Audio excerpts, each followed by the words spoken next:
বন্ধুসকল, মই মহম্মদ মুৰ্ছিদ প্ৰশিক্ষণ বিভাগৰ পৰা ফিনো লাৰ্ণিং জোনলৈ স্বাগতম। আজিৰ এই ভিডিঅ'টোত আমি আপোনাক একাউণ্ট এটা খোলাৰ বিষয়ে তথ্য দিম। ব্যৱসায়ীসকলে তেওঁলোকৰ গ্ৰাহকৰ একাউণ্ট কেনেদৰে খুলিব পাৰে। এই ভিডিঅ'টোত আমি শুভ সঞ্চয় একাউণ্টৰ বিষয়ে ক'ম। ইয়াৰ বাবে আমাৰ ব্যৱসায়ীসকলে প্ৰথমে তেওঁলোকৰ মিত্ৰ এপত লগইন কৰিব লাগিব। আপুনি লগইন কৰাৰ লগে লগে আপুনি হোম পৃষ্ঠাত এই স্ক্ৰীনখন দেখা পাব। গ্ৰাহকৰ নম্বৰ সাৰ্চ বাৰত এণ্টাৰ কৰে। গ্ৰাহকৰ নম্বৰ এণ্টাৰ কৰাৰ পিছত আমি ইয়াক সন্ধান বিকল্পত ক্লিক কৰোঁ। আমি সন্ধান কৰাৰ লগে লগে আমি অপেন একাউণ্টৰ বিকল্পটো চাম। আমি অপেন একাউণ্টত ক্লিক কৰোঁ, য'ত আমি বিভিন্ন প্ৰকাৰৰ একাউণ্ট দেখিছোঁ। প্ৰথম ভৱিষ্যত সঞ্চয় একাউণ্ট এনে একাউণ্ট পোৱা যায় য'ত আমি এটা শুভ সঞ্চয় একাউণ্ট খুলিবলৈ গৈ আছোঁ। সেইবাবে আটাইতকৈ তলত আমি শুভ সঞ্চয় একাউণ্টত ক্লিক কৰিম। আমি ক্লিক কৰাৰ লগে লগে আমি শুভ সঞ্চয় একাউণ্টৰ লাভালাভবোৰ দেখিম। তাৰ পিছত কাৰ্ডৰ প্ৰকাৰ, বিভিন্ন প্ৰকাৰৰ কাৰ্ড, আমাৰ ওচৰত ক্লাছিক কাৰ্ড আছে, প্লেটিনাম কাৰ্ড আছে। গতিকে যদি আমি প্লেটিনাম কাৰ্ড ল'ব বিচাৰোঁ তেন্তে আমি প্লেটিনাম কাৰ্ড বাছনি কৰিছোঁ।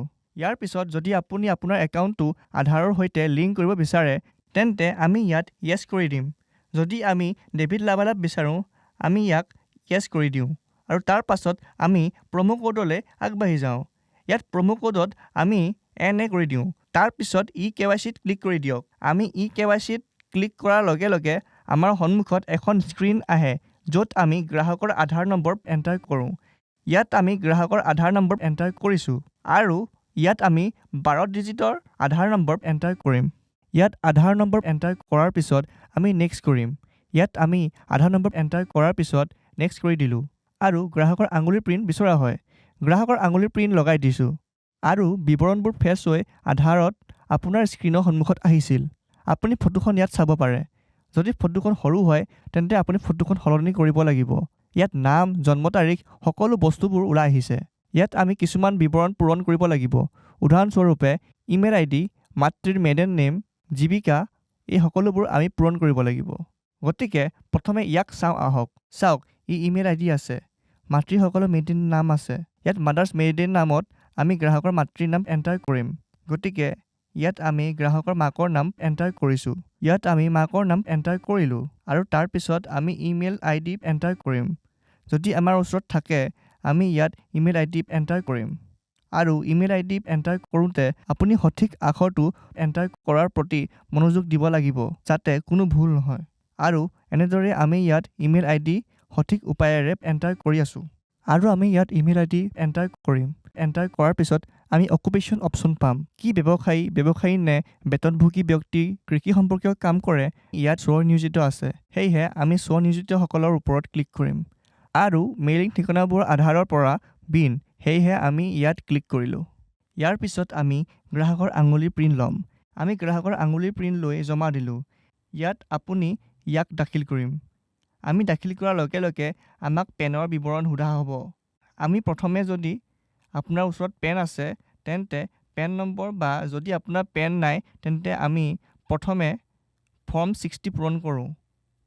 কিন্তু ইয়াত আমাৰ ওচৰত গ্ৰাহকৰ পেন নম্বৰ আছে, সেয়েহে আমি ইয়াত পেন নম্বৰ লিখি আছোঁ। ইয়াত আমি পেন নম্বৰটো লিখি লওঁ। আমি সঠিক আৰু শুদ্ধ চাই পেন নম্বৰ লিখিব লাগিব যাতে কোনো ভুল নহয়। আৰু তাৰ পিছত আমি পেনটো কেপচাৰ কৰিম, মানে পেনৰ ফটো ক্লিক কৰিম। ক্লিয়াৰ ফটোখন তুলি ল'ব যাতে ভৱিষ্যত ইয়াত কোনো সমস্যা নহয় আৰু তাত থকা ফটোখন সম্পূৰ্ণৰূপে পঢ়িব পৰা আৰু আমি ইয়াক যিকোনো ঠাইৰ পৰা পঢ়িব পাৰোঁ।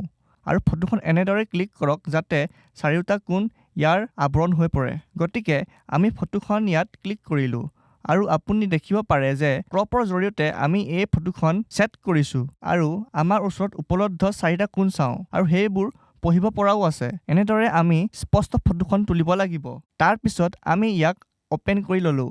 যদি ৰাজনৈতিক উন্মোচিত ব্যক্তিজন এজন ৰাজনৈতিক ব্যক্তি হয়, যদি নাথাকে তেন্তে আমি নহয় কৰিছোঁ আৰু তাৰ পিছত শ্বটটো ঘোষণা কৰা হ'ল।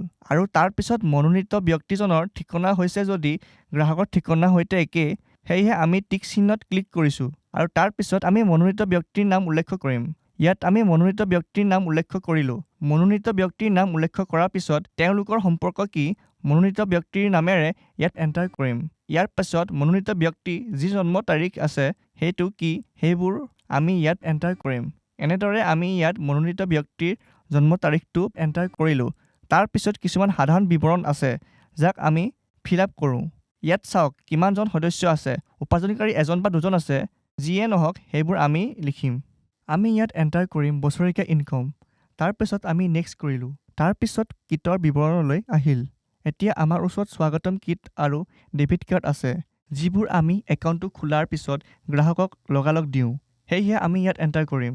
ইয়াত আমি এণ্টাৰ কিট বা স্বাগতম কিটৰ নম্বৰ এণ্টাৰ কৰিলোঁ। ইয়াৰ পিছত আমি ইয়াত ডেবিট কাৰ্ড নম্বৰ এণ্টাৰ কৰিম। ইয়াত চাওক আমি ডেবিট কাৰ্ড নম্বৰবোৰ এণ্টাৰ কৰিছোঁ। ইয়াৰ পিছত আমাৰ ইয়াত পে'মেণ্ট ভিউৱাৰ, কিয়নো 400 টকাৰ সৈতে আমি শুক্ৰ সঞ্চয় একাউণ্টটো প্ৰাৰম্ভিক পুঁজি কৰি আছোঁ। তাৰপিছত ইয়াত 400 টকা এণ্টাৰ কৰা হৈছে আৰু তাৰ পাছত আমি সন্মতি দিম আৰু চৰ্তাৱলী আৰু নিয়মাৱলী আমি গ্ৰহণ কৰিম আৰু তাৰ পিছত আমি ইয়াক দাখিল কৰিম। ইয়াত আমি আমাৰ সন্মতি, চৰ্তাৱলী আৰু নিয়মাৱলী দুইটাতে ক্লিক কৰিব লাগিব আৰু আমি ক্লিক কৰাৰ পিছত আমি কি কৰিম, ইয়াক ছাবমিট কৰি দিম। যেতিয়া আমি ইয়াক ছাবমিট কৰোঁ, ইয়াক আৰু আগুৱাই নিয়া হয়। গতিকে ইয়াত আমি তেওঁলোক দুয়োকে তললৈ কৰি আৰু ইয়াত আমি ক্লিক কৰিছিলোঁ আৰু নেক্সট কৰিছিলোঁ। আমি সন্মতি দিছিলোঁ আৰু তাৰ পিছত গ্ৰাহকৰ যি আঙুলিৰ প্ৰিণ্ট হ'ব সেইটো ইয়াত লোৱা হ'ব। গতিকে ইয়ালৈ চাওক, আমি প্ৰথমে গ্ৰাহকৰ বাওঁ হাতৰ বুঢ়া আঙুলিটো লৈছোঁ। তাৰপাছত আমি বাওঁফালৰ তৰ্জনী আঙুলিটো সেইটো লৈছোঁ। ইয়াৰ পিছত বাওঁ হাতৰ মাজৰ আঙুলিটোৰ ৱে যিটো আমি ইয়াত ধৰিম। গতিকে চাওক আমি ইয়াৰ মাজৰ আঙুলিটো কেপচাৰ কৰিছোঁ। আমি মাজৰ আঙুলিটো কেপচাৰ কৰিলোঁ। ইয়াৰ পিছত যদি আমি অনামিকা আঙুলিটো কেপচাৰ কৰিব বিচাৰোঁ, সেয়েহে আমি অনামিকা আঙুলিটো ইয়াত কেপচাৰ কৰিম। ইয়াৰ পিছত বাওঁ হাতৰ কনিষ্ঠ আঙুলিটো ইয়াত বন্দী কৰা হ'ব। গতিকে এনেদৰে বাওঁ হাতৰ সকলো আঙুলি সম্পূৰ্ণ হৈছিল। এতিয়া আমি সোঁ হাতৰ আঙুলিবোৰ ধৰিম। গতিকে ইয়াত আমি বুঢ়া আঙুলিটো কেপচাৰহে ধৰি আছোঁ। গতিকে ইয়াত আমি সোঁ হাতৰ বুঢ়া আঙুলিটো কেপচাৰ ধৰিম। সোঁ হাতৰ বুঢ়া আঙুলিটো কেপচাৰ ধৰিলোঁ। তাৰপিছত আমি তৰ্জনী আঙুলিটোলৈ আহিম। আমি ইয়াত তৰ্জনী আঙুলিটো ধৰিম। আমি তৰ্জনী আঙুলিটো ধৰাৰ লগে লগে আমি মাজৰ আঙুলিটোলৈ যাম। এই মুহূৰ্তত আমি তৰ্জনী আঙুলিটো ধৰি আছোঁ। ইয়াত আমি তৰ্জনী আঙুলিটো ধৰিলোঁ।